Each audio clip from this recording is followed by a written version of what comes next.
20ª razão por que não guarda o sábado. Assim, o autor de 30 razões por que não guarda o sábado apresenta sua 20ª razão. Nenhum dos apóstolos, em nenhum lugar do Novo Testamento, recomenda ou ordena a guarda do sábado. E ele continua. Deve ser bastante estranho para os sabatistas e difícil de entender e mais complicado ainda explicar o fato de que os apóstolos, em tantas recomendações que fizeram em suas cartas, não terem pelo menos recomendado aos irmãos das várias igrejas locais, por eles fundados, a necessidade de se guardar o sábado como um preceito moral. E ele continua. Para nós, os cristãos que procuram andar dentro da pura verdade bíblica, é algo facílimo de entender. Não o fizeram porque eram homens espiritualmente honestos, pois viviam no espírito e, por estes, eram guiados de forma que não podiam contradizê-lo.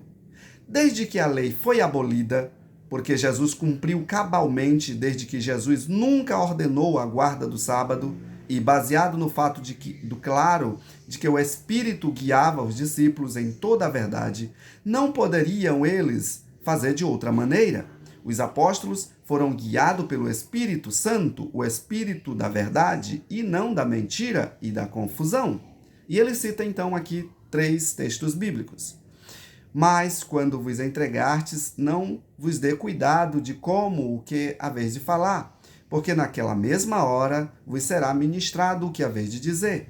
Porque não sois vós quem falará, mas o Espírito do Pai é quem fala em vós. Mateus 10, 19. E todos foram cheios do Espírito Santo e começaram a falar em outras línguas, conforme o Espírito concedia. Atos capítulo 2, verso 4. Então Pedro, cheio do Espírito Santo, lhe disse aos principais do povo e dos anciões de Israel. Atos 4, 8. Mas faço-vos saber, irmãos, que o evangelho que por mim foi anunciado não é segundo homens, porque não recebi de homens algum, mas pela vontade de Jesus Cristo. Gálatas 1, 11 e 12. E então ele conclui. Será que os apóstolos negligenciaram a doutrina da guarda do sábado? Será que o Espírito Santo esqueceu de lembrar essa verdade? Será que Jesus ensinou e foi relegada por ser uma coisa de judeu? Não, simplesmente não entrou no cânon dos ensinos de Jesus e dos apóstolos. Então, essa é a sua 20ª razão. E a primeira coisa que eu preciso fazer aqui é uma pergunta. Se nenhum dos apóstolos apresentam aqui, como o autor desejaria, instrução sobre o sábado, como devia ser obedecido e a necessidade de ser obedecido, será que é porque o sábado já era algo muito prático entre os judeus e muito bem visível aos gentios? Será que o sábado, na época de Jesus, ou nos dias dos primeiro século, não era um sinal de identificação muito claro entre os judeus e os não-judeus?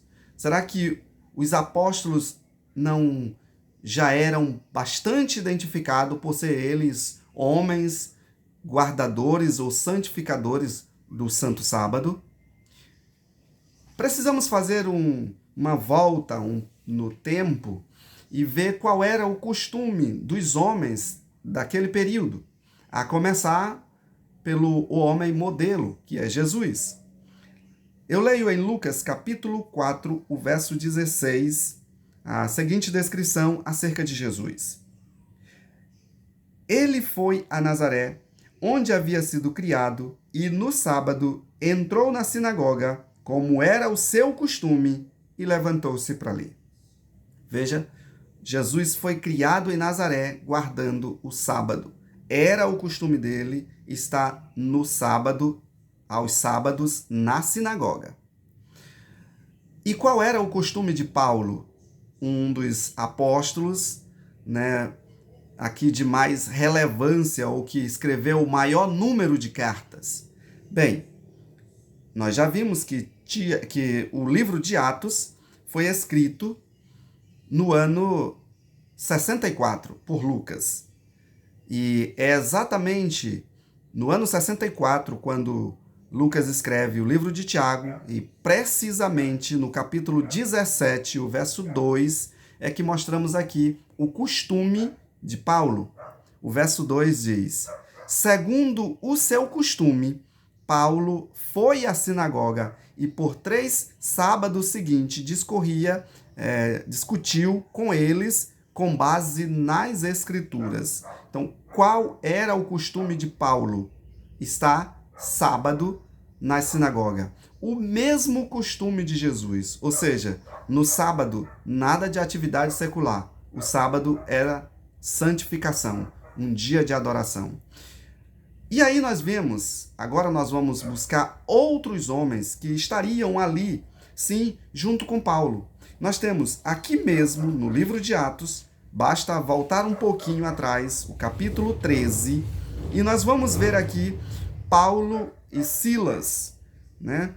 O capítulo 13 e o verso 14 mostra que quando eles estavam ali, chegando na Antioquia, a primeira coisa que eles procuraram foi adorar o Senhor no sábado. No sábado eles estavam aonde? Segundo o costume de Paulo, na sinagoga. Está aqui no verso 14. De Peleg prosseguiram até Antioquia.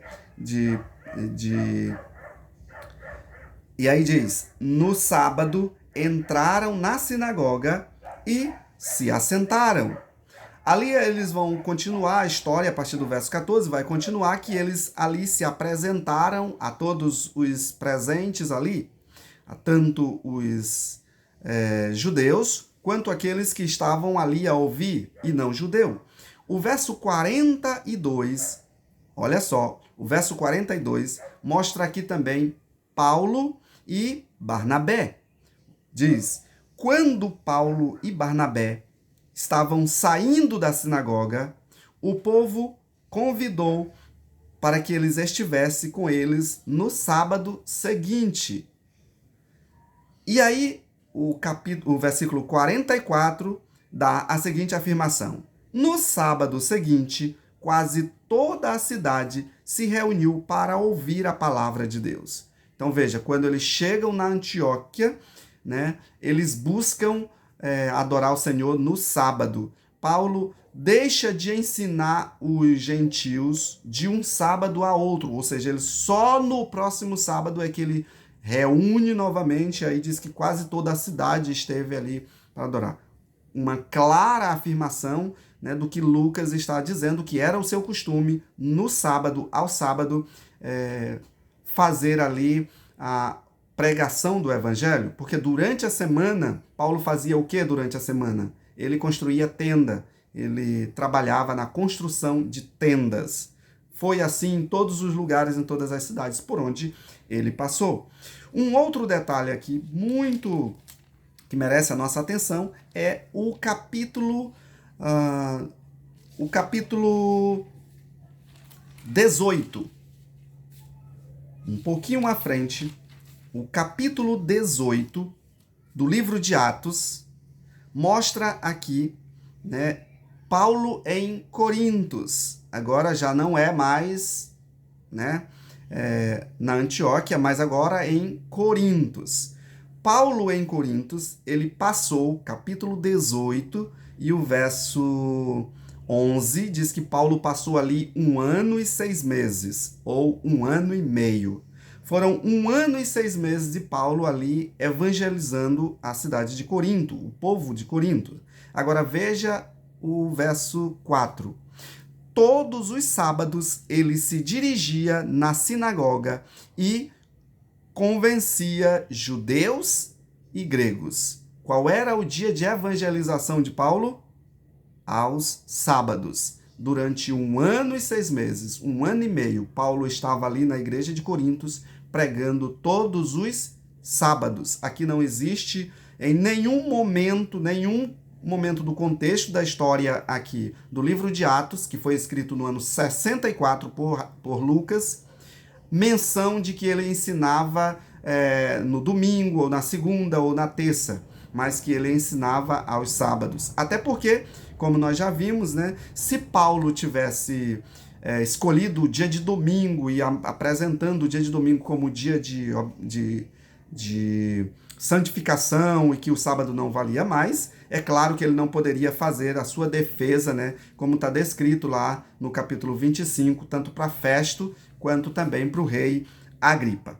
Mais uma coisa que eu gostaria aqui de frisar, porque, veja, as pessoas podem dizer assim, não, mas ele pregava no sábado para os judeus. Não. O capítulo 18 de Atos e o livro 4 diz que todos os sábados ele pregava para judeus e para gregos.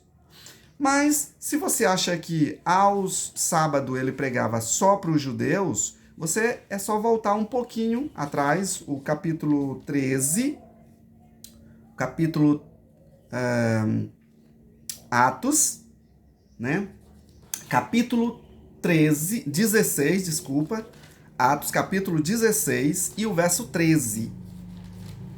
Atos capítulo 16, o verso 13, mostra ali a conversão de uma pessoa que era gentil, que não era judia. E o nome dela era Lídia, né?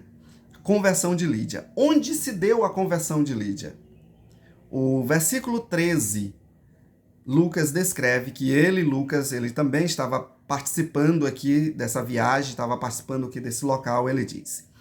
Eles estavam em Filipo, né? Uma cidade ali de Filipos.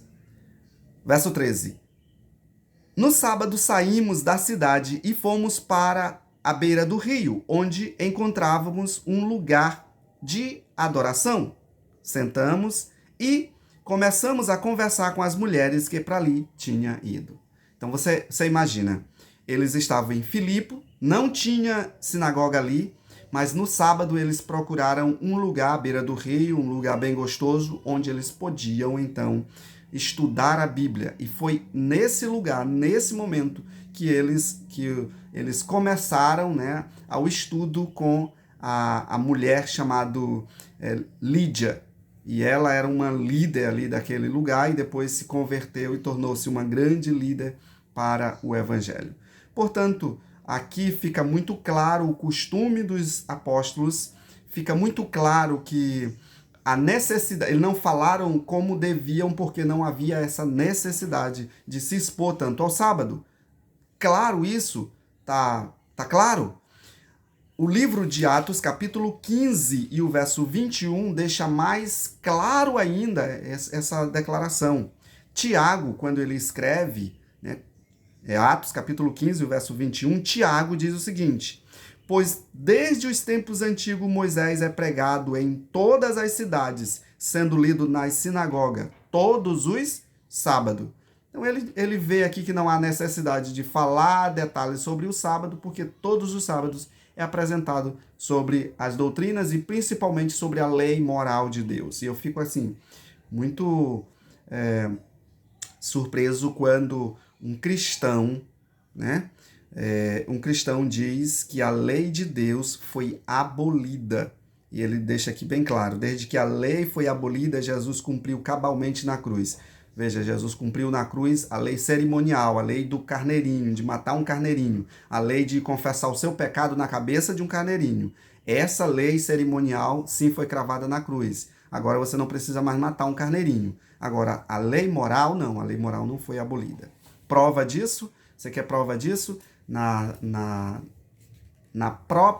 Em toda a religião cristã é apresentado ali os 10 mandamentos como válidos. Se você vai para o catequismo, você encontra os 10 mandamentos. Claro, de forma diferente, mas tem ali os 10 mandamentos como a lei moral de Deus. Se você vai para uma igreja evangélica protestante, você vai ter ali exatamente as pessoas pedindo para você obedecer o primeiro, o segundo, o terceiro, o quinto, o quarto, o sexto, o sétimo, o oitavo e o nono mandamento. Por que só o quarto tem essa repulsa? Por que só o quarto faz com que os demais sejam abolidos? Pense nisso. Qual é o interesse de Satanás? Em destruir a lei de Deus. E quando ele não consegue destruir por um meio, ele vai procurar destruir por outro. Então, Esteja com o Espírito Santo e ouça ele para ele lhe dizer o que fazer.